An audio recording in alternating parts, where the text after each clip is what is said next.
Men Hurt 2 Conference, Saturday, July 19th, 10:30 a.m. Home 2 Suites by Hilton Fairview Allen 290 Murray Farm Road, Fairview, Texas. Come share in this safe space experience for men.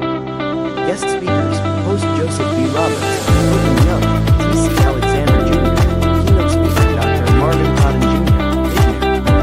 Minister Stephanie M. C. Tickets on Eventbrite, vendor space available for men-owned businesses.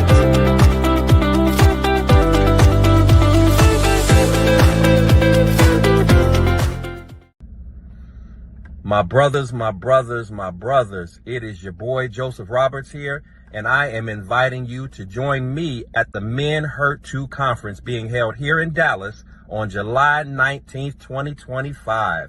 We got an awesome lineup of speakers. There's going to be food, there's going to be music, there's going to be door prizes, just a host of activities that are going on exclusively designed and set up just for the men. We don't oftentimes have these safe spaces for us to chop it up and fellowship with one another. But on that day, July 19th here in Dallas, we are going to be doing just that. And to any ladies that are tuning in right now to this video, if you got some special men in your life, whether it's your husband, your son, your brother, your nephew, your grandson, I don't care who he is. If you know that he needs to be a part of something like this, get him registered too. Simply go to Eventbrite today to get yourself registered and get your ticket. Give somebody a ticket. We look forward to seeing you.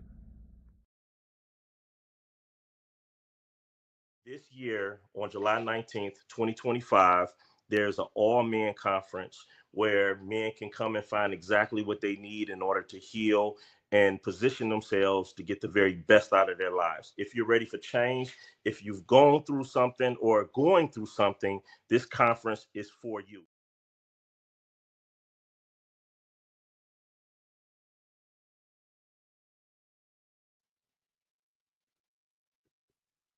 Thank you for tuning in. A live stream new episode of the Stephanie M. Seaton Sunday Show will be starting soon, with your host, minister, and author Stephanie M. Seaton. If you would like to be a guest on the Stephanie M. Seaton Sunday Show, email Stephanie at stephaniemseatontheauthor@gmail.com.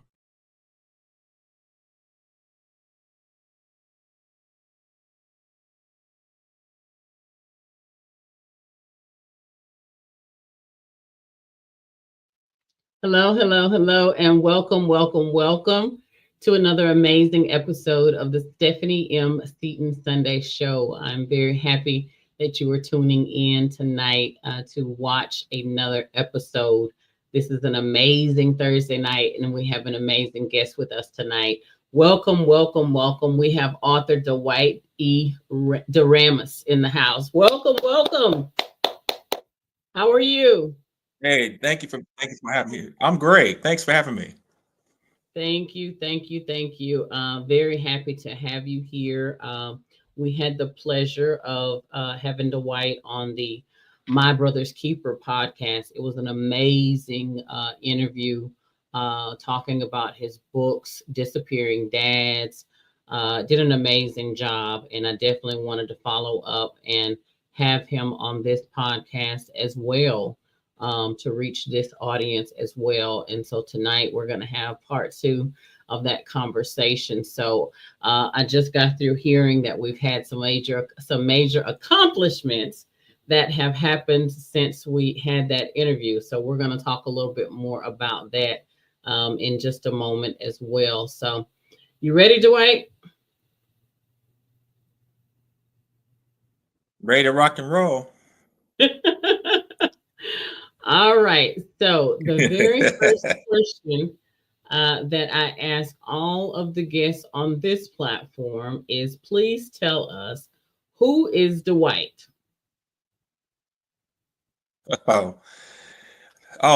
Just an average hardworking man, husband, father of 2, married for 30 years, follower of Jesus Christ.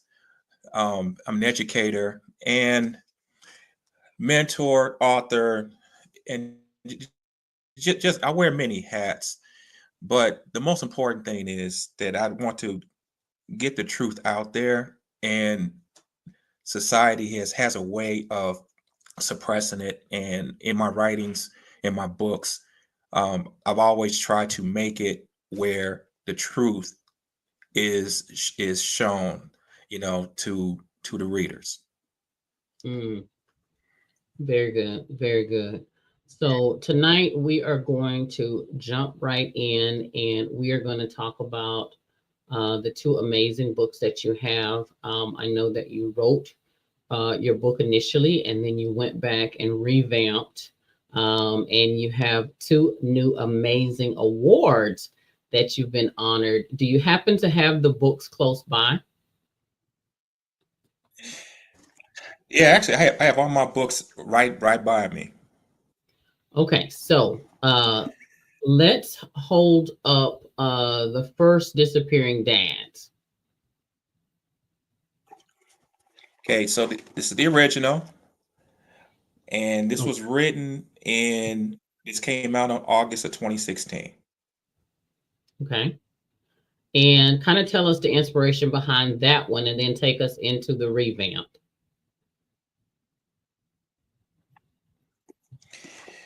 Well, my my dad was my hero. The only problem was I only had him for 6 years before he passed, and I wanted to do something to honor him.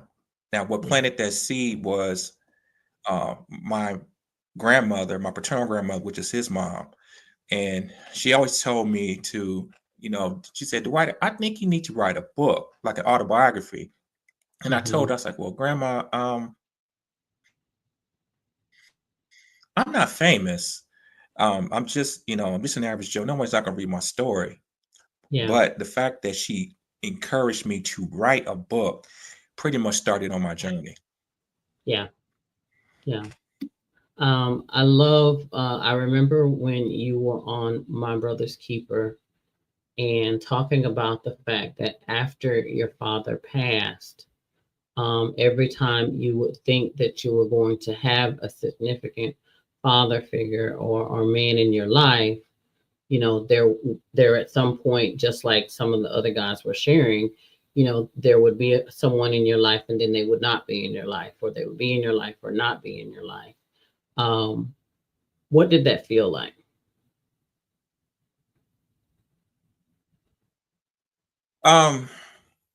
Well, after my father passed, my mother remarried again quickly, and she married a man who was a great provider, but that's all he was. It was no Yeah. instruction or anything like that, no nuggets or anything like that. So I was never really close to him. I was very distant from him. My late brother and I, we were distant from him. And that started the second 6 years of my life. And then my mother divorced him. And then there's another 6 years in my life up until the age of 18, where there was no father figure in my Right. life until my mother remarried again after the age of 18. So there was that period during high school, which is where I really, really needed someone at the time, Right.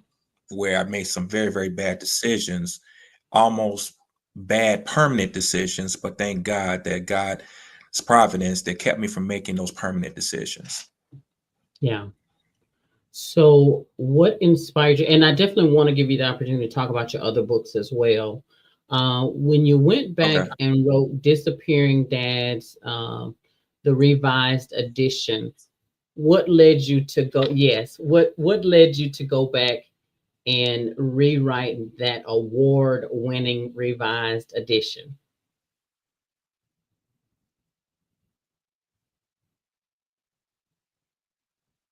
They're 8 years apart. And new information, of course, has Yeah. happened since then. And I realized that there's some information that was in this new one that's not in the original. I was given an opportunity to share, to do like a book talk through a group of men at a church in Gary, Indiana. And they was asking me questions that was not in the original, although I was able to answer them.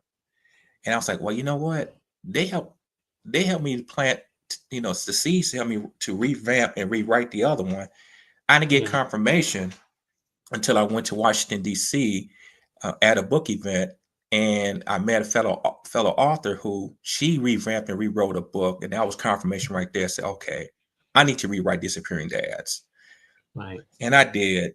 And of course, it was well worth it. And I always thank the men over at the Church of Gary who had the insight to help me to not only to better myself, but also to improve on my writing and to be able to plant the seeds to help write this award-winning book.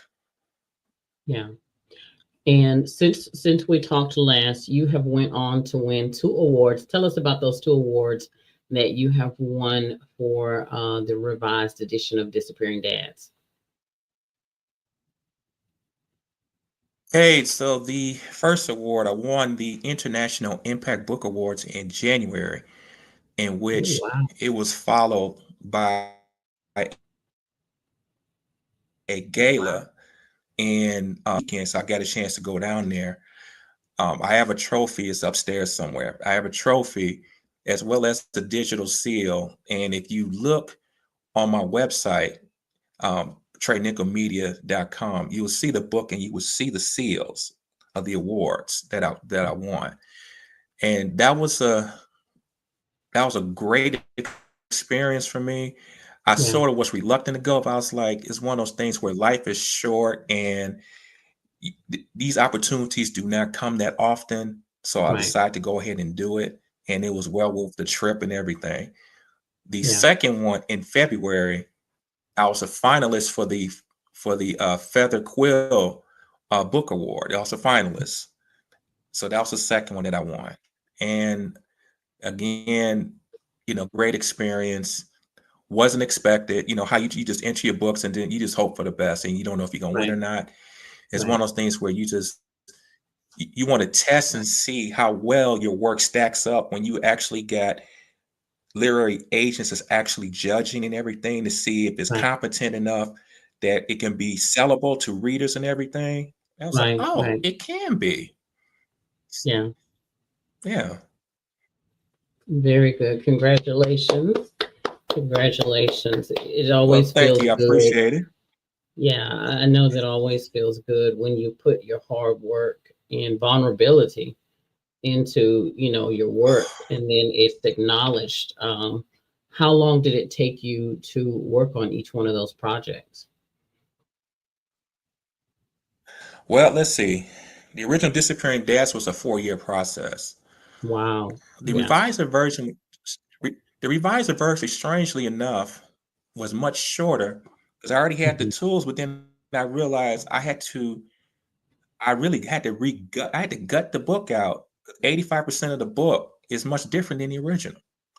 Yeah. That took about a year and a half, Okay. about a year and a half for me to finish. I started it in October of 23. I finished in October of 24. Okay. Okay. Well, actually, about a year. Well, actually, I take that back. About June of 23, and I finished in October 24. Okay. Wow. Okay. How do you think your life has changed since you wrote this book?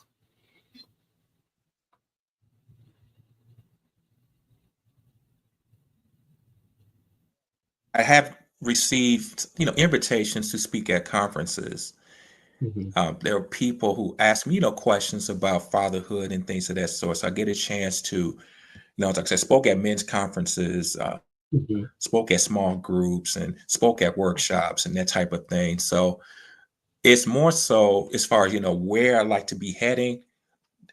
Yeah, books are great, book sales are great, but getting the message out, speaking Right. to your audience, for Yeah. me gives me a greater satisfaction than completing the book because it's a ministry Yeah. that I'm doing my part of my great commission to help Mhm. spread, the gospel. Yeah. Yeah. Yeah, much bigger picture of getting the message out, and definitely how can people get in touch with you to book speaking engagements? Um, do they go to your website? Do you have information there on your website? I do. They can get to TreyNickelMedia.com That's Okay. TreyNickelMedia.com. And also can be reached at 708-858-1161 as well. So either Okay. way, you can get a hold of me. Okay. And I've got your information up here on the screen. I'm going to put this in the comment section as well. So if you want to reach out to him to find out what he's got going on, no matter what time you look at this interview, you'll be able to go back and take a look and see his contact information. So tell us a little bit more about some of the other creative writings that you have, Mr. Dwight.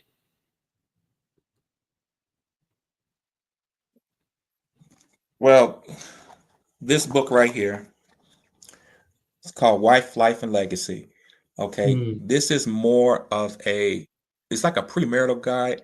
This came out December 16th of 2022.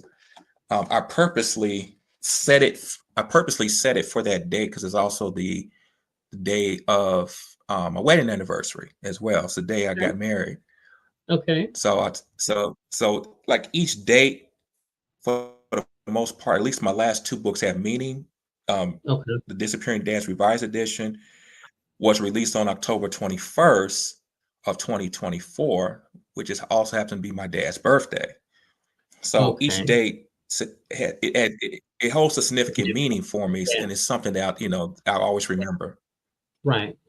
Oh, that's very nice. Yeah, that's very nice. Okay. And so what was that? Wife? What was the title of the book again? Sure. Wife, Life, and Legacy. Again, it's a premarital book about what he must be and what she must be before they get married. The book is dedicated to my wife. My oldest son actually helped me with the title. So he always said, Dad, whenever you talk about that title, make sure I get credit for it. So I said, all right, son, I got you. So my oldest son, he got credit for coming up with the title. I had it in a different order. He said, "Now, Dad, put the wife first. If it wasn't for the wife, you wouldn't have a life." Oh, wow. I said, "Okay, go ahead, son. I hear you." I said, "Go ahead, son. I hear you." Wisdom. Okay. Yeah, I said, "Go ahead, son. I hear you." Now, let me ask you this. Yeah. When did you realize that you wanted to be a writer?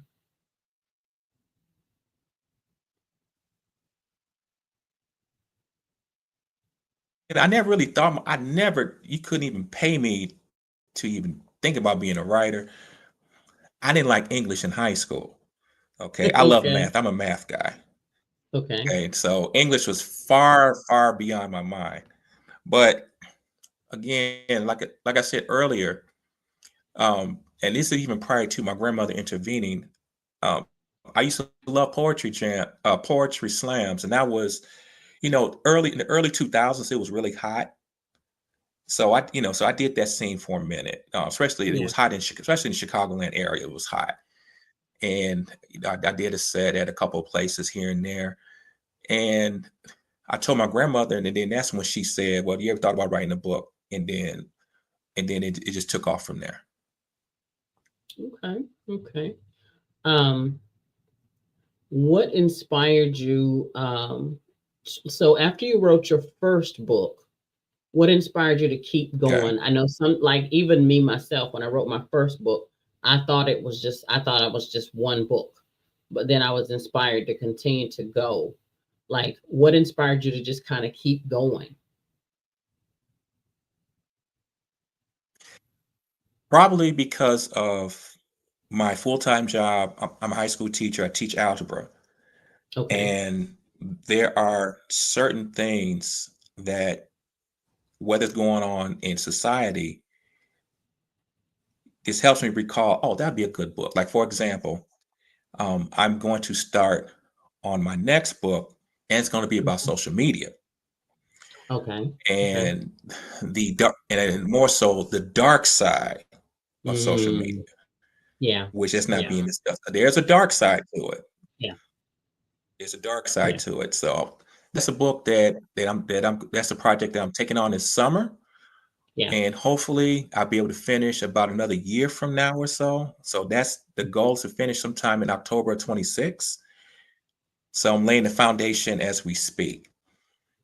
I understand. But ideas from right, ideas from what's going on with the news, and of course, the landscape of the news is different now. Now it's more podcasts, which Right. I was always a podcast person anyway, because of as opposed to the mainstream media. So I was always a podcast person anyway. And it's so many ideas out there, but it also has to fit, you know, your ideals, your ideologies, and that you're willing to do the research, Right. okay, and really to put the hard work in. And me being a nonfiction Christian author, I have to be willing to put the work in. Also, take time to align it with scripture and everything before I start writing. Yeah. Yeah. Makes sense. Got to be sound, right? Tell me a little Got bit to be, about, got to be. tell me what part did faith play in your part in growing up? Tell us a little bit about your family life and growing up. What did that look like? Going from church to church, because I lived in Chicago for the first 6 years, moved to St. Paul, Minnesota for the next 6 years, then moved back to Chicago. And during that time, it's like a hopping church to church. Yeah. The type of church I was going, I was at church, but I was never really in church. Church. Yeah. Not until I graduated from college. I went a little bit, in college, a couple of my friends encouraged me, to go on church campus and everything. I went a few times during that time, but nothing really happened until after I graduated from college.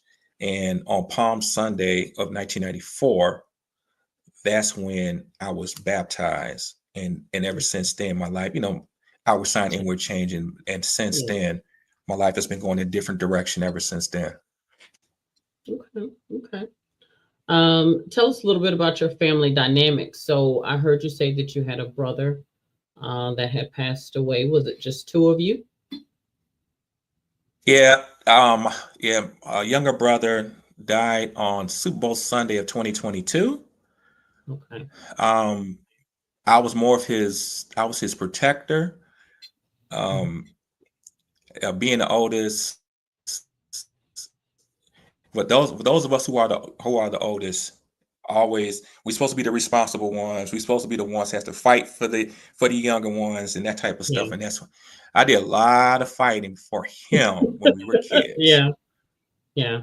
Um, yeah, we were close. The only time we weren't really close is during my years in college, probably the only time we started drifting apart. But after I graduated from college, we became close again. He was the best man at my wedding, Yeah. and he's the only uncle that both my sons have. Well, it was the only uncle that they have. Right. Okay. Okay. That's a blessing.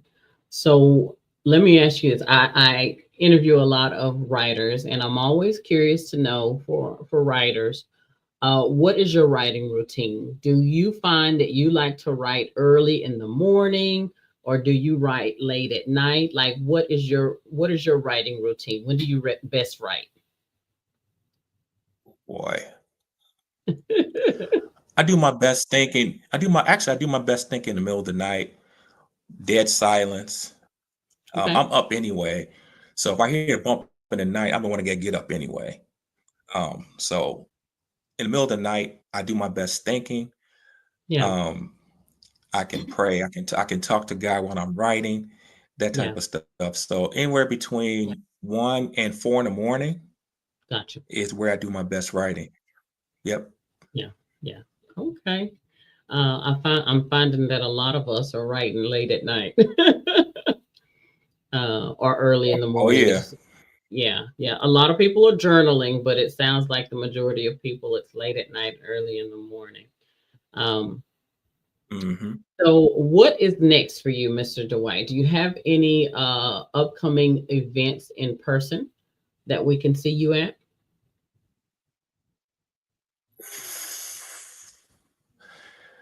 Oh boy. Not as far as what you can actually see me in it, because we started this summer. I know on the 17th, I'll be talking with a group of men about men's mental health. since June is mental health as well as Father's Day. And this Right. is something that, it's not going to be videotaped or anything like that. It's just me meeting with a group of men, and we're going to talk about, it's more like a morning Bible study type of thing, Mhm. talk about mental health. And I know a couple times during the summer, I'll be mentoring young scholars, high schoolers between the age of 14 and 19. One of the things I'm going to talk about is social media, will be the gateway of my new book, as well Right. as making friends. So those are some Okay. things I'm going to talk about as far as mentoring them. Um, I'm also planning on attending the book fair downtown in September in Okay. Chicago. So, Okay. so, so Okay. I'm planning on doing those type of things. Okay. That'll be nice. That will be nice. Now, are you located in Chicago? I am in Chicagoland area, absolutely. Okay, I did not know. Okay. So are you going to be going to the National Black Book Festival this year? Oh, I haven't planned on it. I usually would Mhm. show up for that if I have a new book. Gotcha. And Okay. that's why I was there, and we met there in October 24 because my book just came out. Right. And then I was there in 22 when my other book came Right. out. Right. Yeah, So you'll probably wait until you drop your other book and maybe go next year or so. that is correct. Yes, that's the plan. That's the plan. Gotcha. Gotcha. Okay.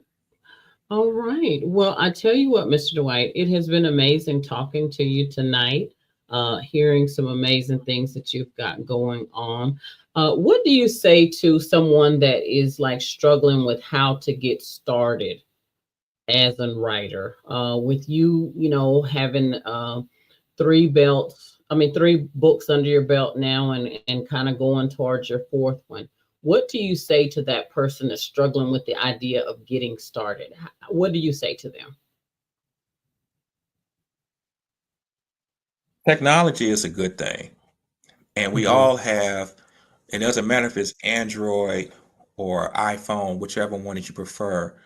Keep journaling down. I think we all got like a note page, some sort of note page. Right. And my note page, I think I use about 500, at least 500, 500 to 600 pages of notes. But keep journaling, keep journaling, keep journaling. Once you keep journaling, then of course, then you start your outline. And of Hmm. course, now when it comes to fiction, that is out of my depth because I'm not a fiction writer. I'm not good with characters and making characters believable or anything like that. So that is not my expertise. However, if it's nonfiction, then and if you want to do it, if you want to have the Christian background, then of course you also got to read scripture and you got to make sure that it aligns with what you're saying because people will check into and they will fact check you, and you got to make sure that every I is dotted and every T is crossed. Definitely. Yeah, definitely. So sounds like what you're saying is get started. Get started with journaling and start from there. Absolutely. And then you be able to, then start with an outline. And some outlines can be wherever the main title outline could be a chapter, name of a Mm. chapter or so. Yeah, I know some people use AI. I'm a little leery with that. It's just me. My thing is if AI do all the work for you, then AI doesn't need you. true. Wow. That's just Yeah, me. that's true. That's true. Um, yeah, there is technology to help, I think, assist, but I think if you use AI for your whole story, then you've lost your uniqueness. That then you're not really an author. You're not really creating if you're not really telling the story. So that's just my personal opinion. I think part of being an author is I, putting your creativity in it, and if you're not actually being a creative in it, then what are you doing? That's just my opinion. I think it's okay to get ideas and of direction or guidance, because you can expound the story by getting ideas that you didn't think about. You know what I mean? But I think it's up to us to Right. actually use our brains to actually think about where the story goes. Yeah. Hope I don't get in trouble. Oh, and you'll be surprised, right? And you'll be surprised how many people rely on AI to do things for them.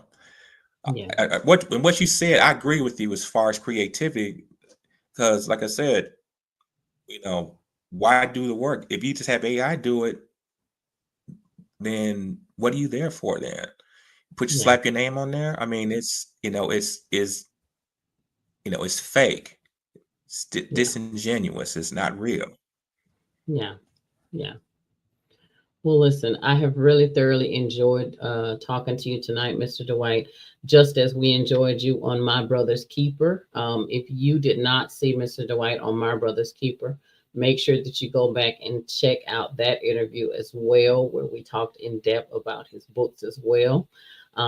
You are welcome to come back anytime, sir. Make sure you let us know when you drop your new book, so we can have you back to talk about your new book Absolutely. as well. And then I'm going to show it again on how we can get in touch with you. Again, this is his telephone number here and his website where you can get in touch with him. If you have any questions or anything like that, make sure that you reach out and support. In closing, sir, tell us one word. Well, no, I'm going to give you 3 words. I was going to throw it out there, but I'm not going to do that to you. In closing, I'm going to give you 3 words.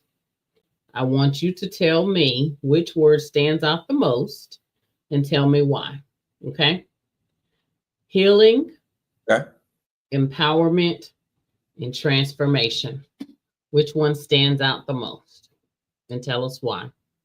For me, transformation. Okay. Without question, transformation.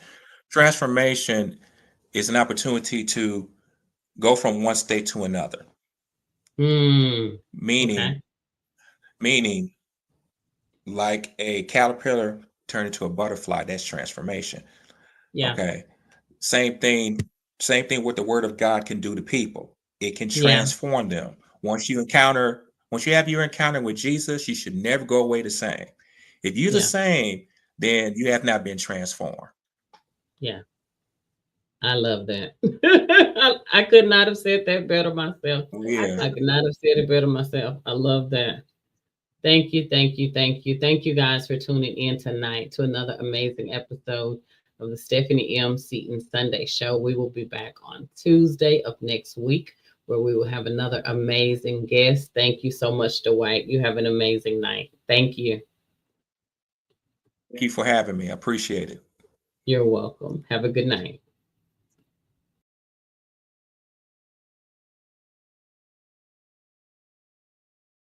If you would like to be a guest on the Stephanie M. Seaton Sunday Show, email Stephanie at stephaniemseatontheauthor@gmail.com.